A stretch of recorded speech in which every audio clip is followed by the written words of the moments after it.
గారు ఈ files missing అని అంటున్నారు కదా! చాలామంది మంత్రుల పేర్లు వినిపిస్తున్నాయి. ఈ ఫైల్స్ అంటే వాళ్ళు ఖాళీ చేసేటప్పుడు ఈ ఫైల్స్‌ని కూడా షిఫ్ట్ చేశారు అన్న వార్తలు కూడా వస్తున్నాయి. ఒక ఆటోలో షిఫ్ట్ చేయంగా దొరికారని కూడా అంటున్నారు. నిజమేనా సార్?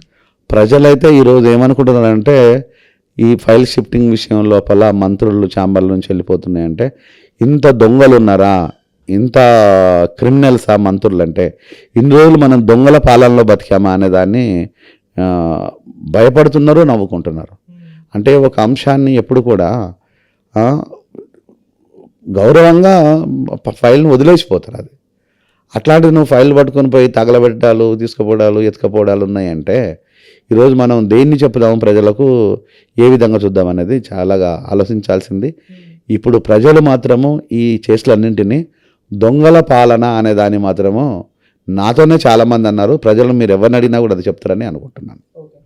సరే, టీఎస్పీఎస్సీ చైర్మన్ జనార్దన్ రెడ్డి గారు కూడా రిజైన్ చేశారు. అయితే కాకపోతే ఆ రిజిగ్నేషన్ని మన గవర్నర్ గారు ఆమోదించలేదు. అంటే ఏం జరిగింది, టీఎస్పీఎస్సీలో అంతా కూడా ఎక్స్ప్లెయిన్ అయిన తర్వాతనే దీన్ని ఆమోదిస్తామని చెప్పండి. దీన్ని ఏ విధంగా డిఫరెంట్గా టీఎస్పీఎస్ విషయం లోపల విద్యార్థులకైతే అన్యాయం జరిగింది.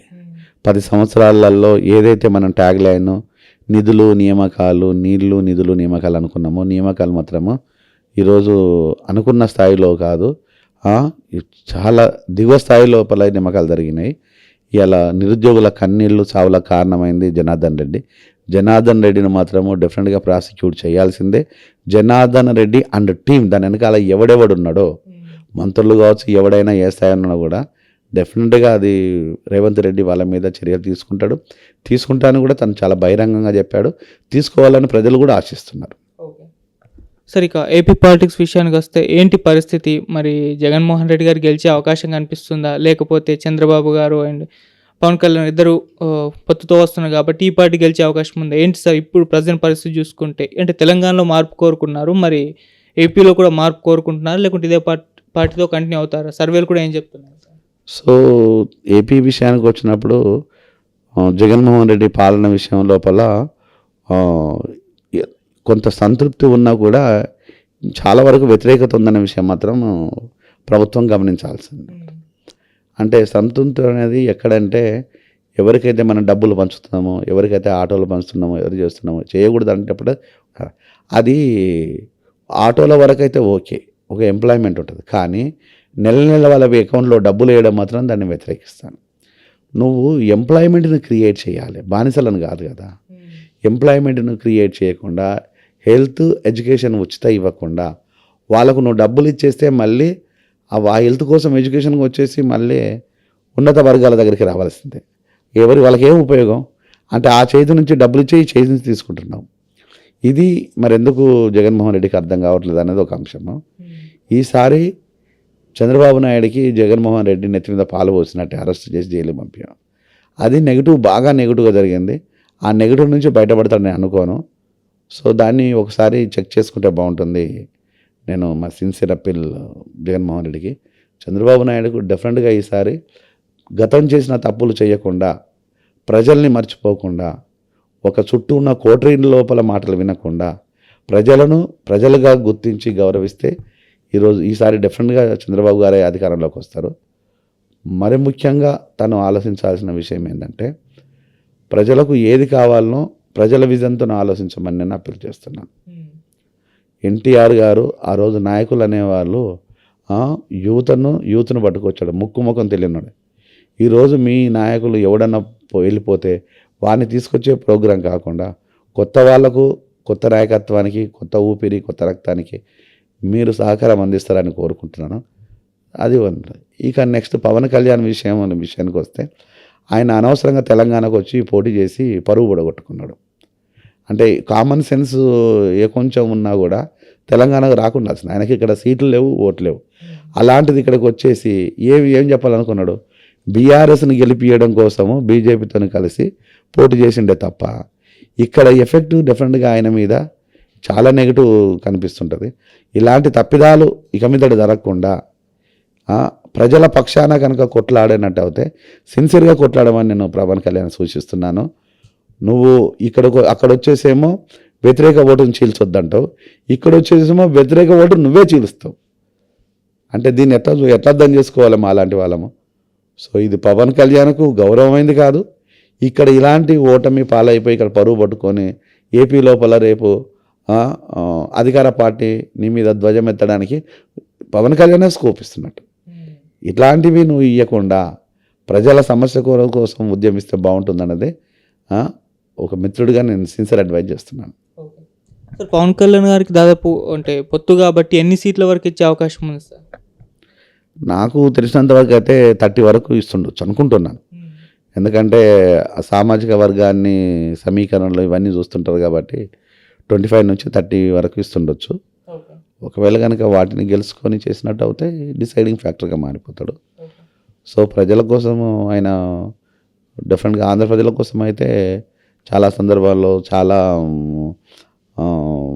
వాటిలలో పాల్గొన్నాడు. చాలా ఉద్యమాలను తను తొలిమెట్టుగా మారాడు, అందులో డౌటే లేదు. కానీ తెలంగాణలో చేసినది మాత్రము ఘోర తప్పిదము.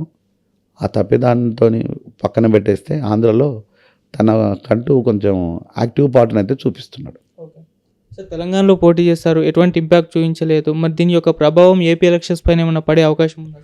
ఉండొచ్చు, ఉండకపోవచ్చు. ఎందుకంటే దాన్ని ప్రభుత్వము తీసుకుని దాన్ని ప్రచారం చేసే విధానం బట్టి ఉంటుంది. ఇప్పటివరకు అయితే పవన్ కళ్యాణ్ మీద పెద్దగా వాళ్ళు సీరియస్గా ఏమీ తీసుకోలేదు, ఏం మాట్లాడలేదు. మరి రానున్న ఎలక్షన్లో ఏం మాట్లాడుతారో మనకు తెలియదు.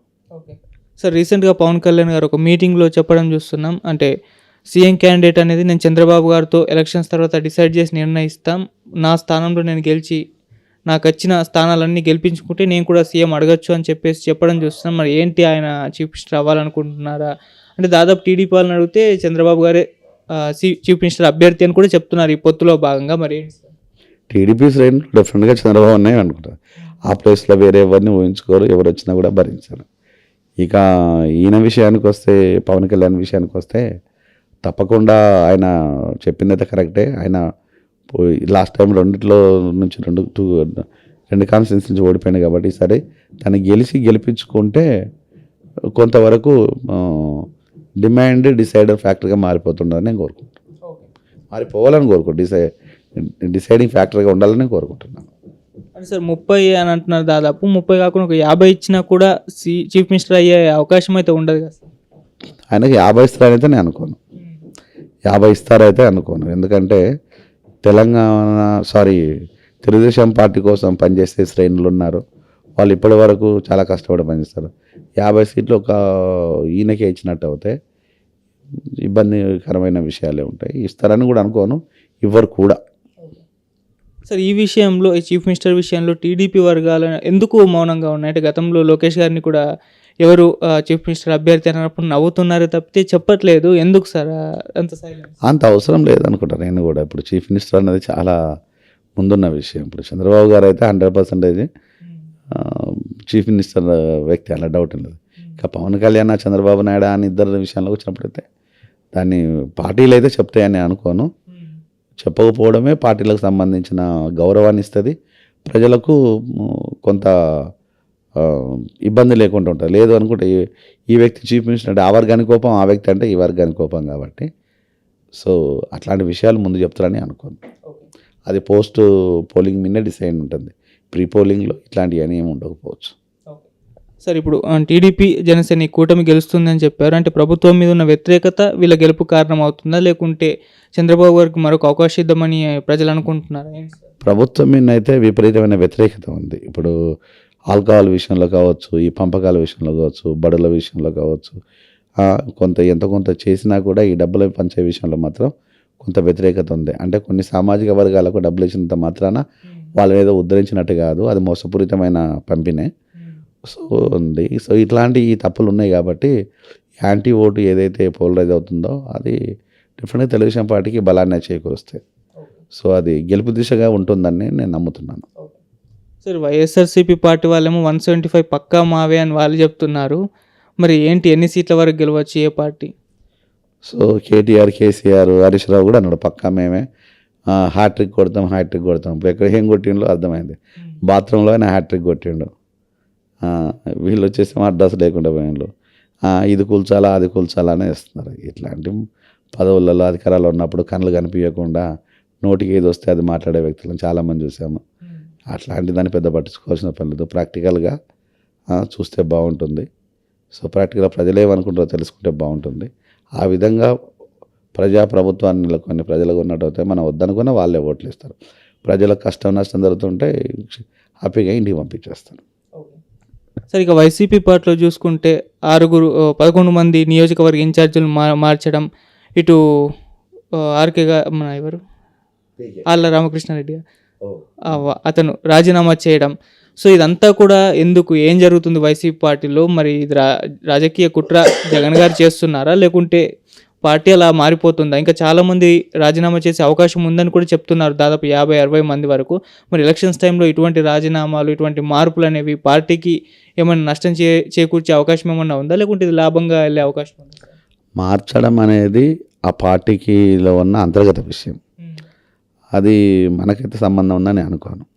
సో ఇది ప్రజలకు సంబంధించినది కాబట్టి మనము దీన్ని ఒక్కసారి ఆలోచిస్తే అది ప్రభుత్వానికి నష్టం జరుగుతుందన్న విషయాన్ని వాళ్ళు గమనించే మార్చారేమో అనేది నేను అనుకుంటున్నాను. ఇక ఆళ్ళ రామకృష్ణారెడ్డి విషయానికి వస్తే ఇక వాళ్ళిద్దరి మధ్యలో ఏం జరిగింది ఏంటిదనే విషయాన్ని ప్రజలకు తెలుసు, వాళ్ళకు తెలుసు.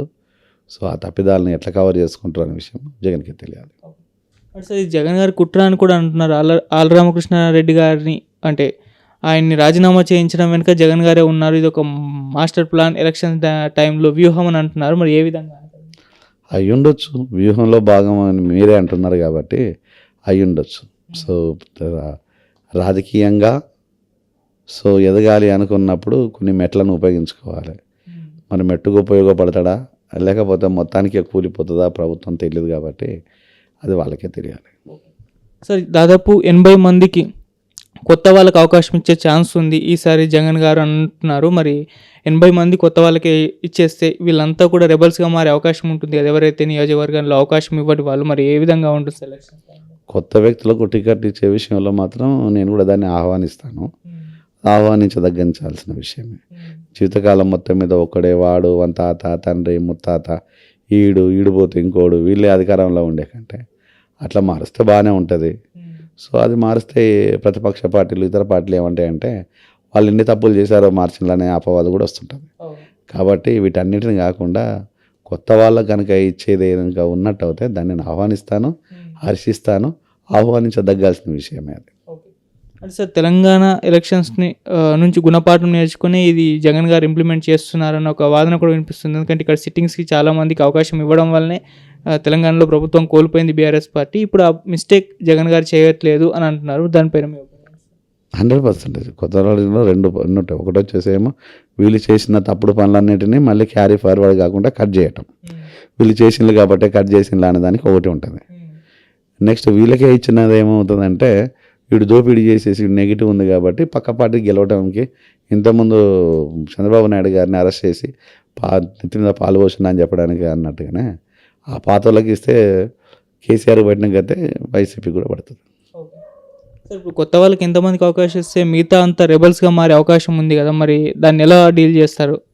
దాన్ని ఇప్పుడే మనం ఏం చెప్పలేం, నో కామెంట్. ఆ విషయంలో కొత్త వాళ్ళ విషయంలో ఇప్పుడు ఈ ఉన్న ఎమ్మెల్యేల మీద మాత్రం నెగిటివ్, ప్రభుత్వం మీదనే నెగిటివ్ ఉంది. ఎమ్మెల్యే ఒకటే కాదు, అసలు జగన్ మీదనే విపరీతమైన నెగిటివ్ మూట కట్టుకున్నాడు. సో ఎమ్మెల్యేలకు నెగిటివ్ అనేది పెద్ద వింతేం కదా. అప్పుడు మార్చాలంటే రేపు జోక్ ఏమవుతుందంటే తెలుగుదేశం పార్టీ వీళ్ళని కాదు సీఎంను కూడా మార్చండి బాగుంటుంది అంటారు. అంటే ఇదంతా దీన్ని మనం ఇప్పుడే వీళ్ళని వాళ్ళని మార్చనే కంటే రిపోర్ట్లు ఉంటాయి. సో ఆ రిపోర్ట్లను బట్టి వాళ్ళు డిసిషన్ తీసుకుంటారు ఎవరు మార్చారు. కానీ వీళ్ళు ఏదో పెద్ద ఎమ్మెల్యేలుగా గెలిచిన వాళ్ళంతా నీతి మంతులని అనుకోను. సో డిఫరెంట్గా మార్చుకుంటే మంచిది అనేది కూడా నా సజెషన్.